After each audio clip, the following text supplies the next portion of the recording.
This video will give you a clear picture of the actual situation. ہر ایک doctor ایک ہی بات کر رہا ہے کہ it's no more worth being a doctor in Pakistan. But یہ ویڈیو میں اس لیے بنا رہا ہوں because this is a multifactorial thing. سارے ڈاکٹر آپ کو نیگیٹیوٹی تو دکھا رہے ہیں بٹ اگر اتنے سارے لوگ ہر سال فیصلہ کرتے ہیں ڈاکٹر بننے کا اور پھر اسپیشلائزیشن کرنے کا، وہ بھی پاکستان میں، تو اس کے پیچھے بھی تو کوئی بات ہوگی. So you can actually make a decision for your own self. So let's jump right into it. Let's go for the pros of being a doctor in Pakistan. So the number one thing that comes to mind is job opportunities. بہت ساری job opportunities ہیں پاکستان میں doctors کے لیے. فرق صرف یہاں آتا ہے کہ پرائیویٹ جاب یا پھر گورنمنٹ جاب. گورنمنٹ جاب کا فائدہ یہ ہے کہ ڈیوٹیز ریلیٹیولی ریلیکس اور پے زیادہ ہوتی ہے، اور پرائیویٹ جابز میں پے کم اور اسٹرکٹنس تھوڑی زیادہ ہوتی ہے. My second point is training opportunities which is a major factor.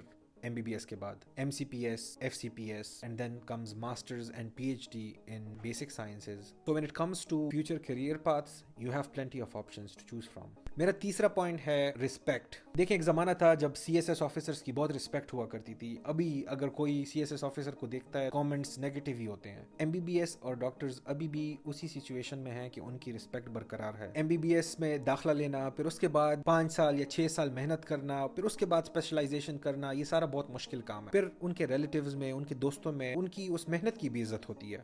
Okay, let's move on to the next point and that is private practice opportunities. کیا آپ کو پتا ہے کچھ ڈاکٹر 90 سے 1 کروڑ 20 لاکھ روپے کما رہے ہیں مہینے کے اپنے پرائیویٹ پریکٹسز میں. آپ یہ بھی آرگیو کر سکتے ہیں کہ وہ جس طرح مریض دیکھتے ہیں کیا وہ ٹھیک ہے یا غلط، بٹ وہ بات کی باتیں ہیں. پاکستان میں پر کیپٹا ڈاکٹرز ہیں وہ بہت کم ہیں، اس لیے لوگ تو یہ کہتے ہیں کہ آپ پتھر اٹھاؤ اس کے نیچے ڈاکٹر بیٹھا ہوا ہے، بٹ ایسی سچویشن نہیں ہے. the numbers don't lie.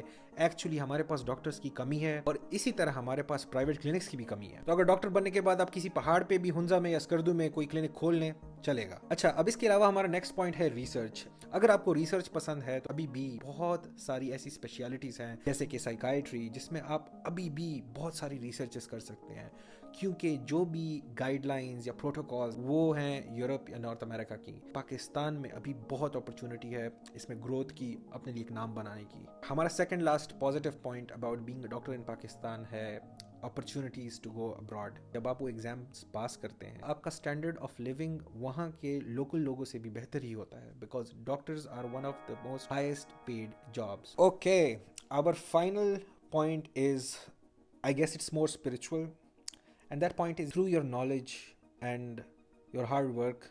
اور جیسا ہمیں کالج میں کہتے تھے کہ آپ دکھی انسانیت کی خدمت کر سکتے ہیں. اور ایک بات میں آپ کو گارنٹی کے ساتھ بتا سکتا ہوں، آپ کو ایک ان میچڈ سینسیشن آف سیٹسفیکشن ملتی ہے. Okay, so let's talk about the negative parts. Positive points میں بھی ہم نے گورنمنٹ جابس کی بات کی، اب نیگیٹو پوائنٹس بھی ہیں گورنمنٹ جابس کے.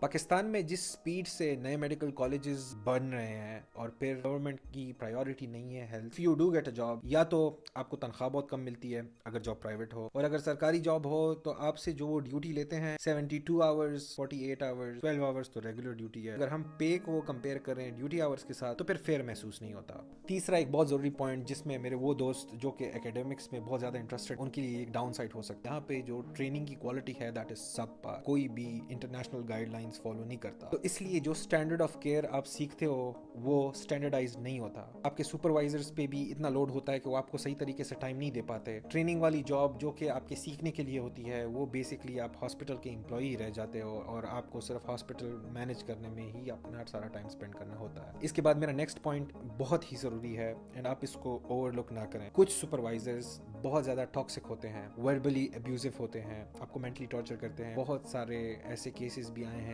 جو کہ میں یوٹیوب پہ ڈسکس تو نہیں کر سکتا، but the thing is if you go for a training in Pakistan you should make sure you go for the right supervisor as well. Being a doctor comes with a lot of responsibility and it is completely unavoidable کہ آپ کی care میں کبھی کسی patient کی جان نہ جائے. But us case میں یوزولی اٹینڈنٹس آپ کو ہی بلیم کریں گے، آپ کی کیئر کو بلیم کریں گے، ان کو یہ پرواہ نہیں ہوتی آپ پہ کتنا لوڈ ہے. اور میرا فائنل پوائنٹ پروفیشنل جیلسی.